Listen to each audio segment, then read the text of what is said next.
Todo detalhe é importante para a imersão de quem está assistindo a um filme. E até certo ponto, para isso funcionar, é necessário um produto que te manipule. Uns anos atrás, depois do lançamento de Anticristo, o cineasta dinamarquês Lars von Trier foi confrontado por um espectador que tomou consciência de que estava sendo manipulado e não gostou. I feel manipulated by you. How do you feel about that? I feel wonderful.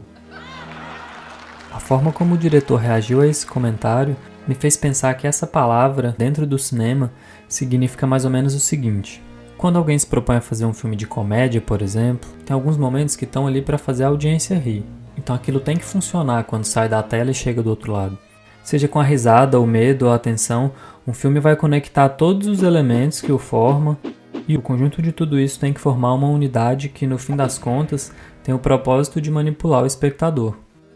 Em outros vídeos aqui do Tela, eu já falei um pouco sobre algumas dessas ferramentas e as intenções que podem estar por trás delas, mas essa é a primeira vez que o foco não está em nenhuma obra, mas sim na própria linguagem e nos significados que essa ferramenta pode carregar. Esse vídeo é sobre o plano holandês. Para chegar aqui, a gente tem que entender o que é um plano, e eu vou passar bem rápido por isso, porque já tem bastante conteúdo sobre isso na internet. Vamos lá. Isso não é uma regra, mas geralmente a estrutura de um filme é composta por 3 atos. Cada um deles carrega algumas sequências, que por sua vez são sucessões de cenas. Em cada cena existe um sem número de planos, que é aquilo que existe entre 2 cortes.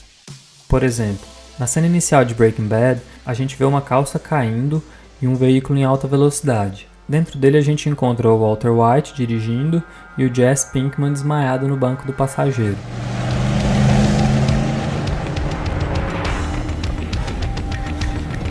Foram necessários 3 planos para estabelecer o contexto em que a gente está inserido.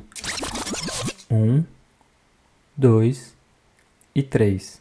Os planos podem ser definidos pela duração, pelo enquadramento ou pelo ângulo da câmera. E é aqui que a gente chega no plano holandês. O nome mais usado hoje em dia para esse plano vem de um erro. Os primeiros lugares que a gente encontra essa angulação na câmera foram filmes que saíram do movimento de cinema do expressionismo alemão. O Deutsch Angle se tornou Dutch Angle literalmente porque quando isso entrou de vez em Hollywood, os americanos pronunciavam Dutch ao invés de Deutsch. É daí que vem o plano em ângulo holandês também para nós, brasileiros. Algo que hoje pode parecer comum no cinema que a gente conhece, não era muito explorado antes do movimento que aconteceu na Alemanha nos anos 10 e 20.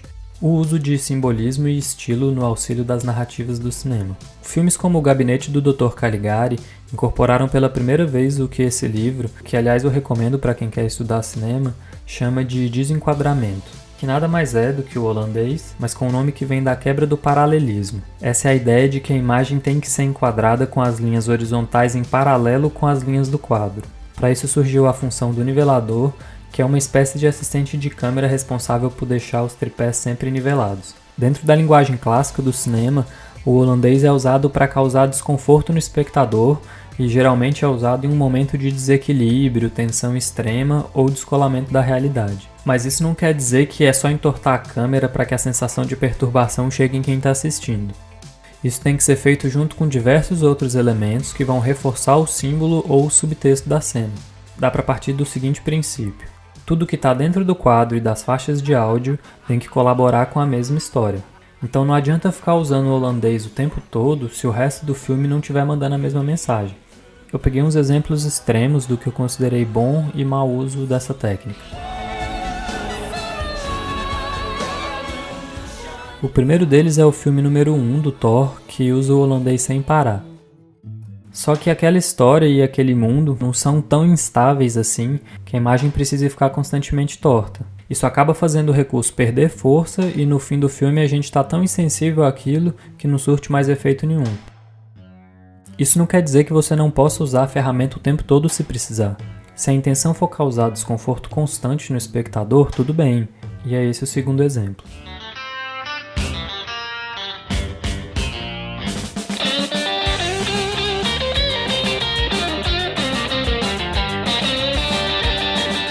Assassinos por Natureza é um filme de 94 que também usa o ângulo holandês sem parar.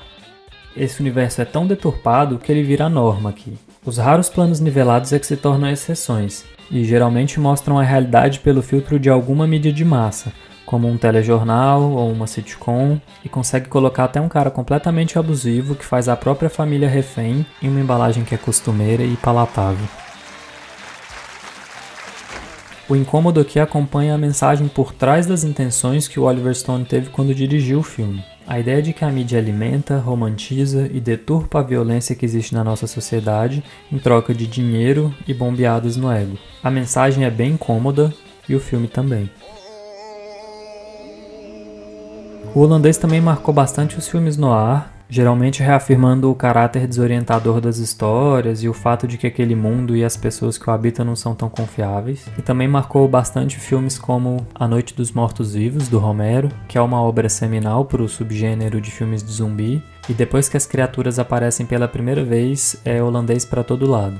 De lá para cá, esse enquadramento tem sido usado das formas mais possivelmente sutis ou grandiosas, com uma cena criada fisicamente pelo Christopher Nolan, que mostra um mundo extremamente instável através de uma câmera que perde o paralelismo total com ele. Só que, mais importante que a quantidade de planos holandês em um filme, ou quanto a câmera sai do eixo, saber como e por que usar essa ferramenta é o verdadeiro pulo do gato.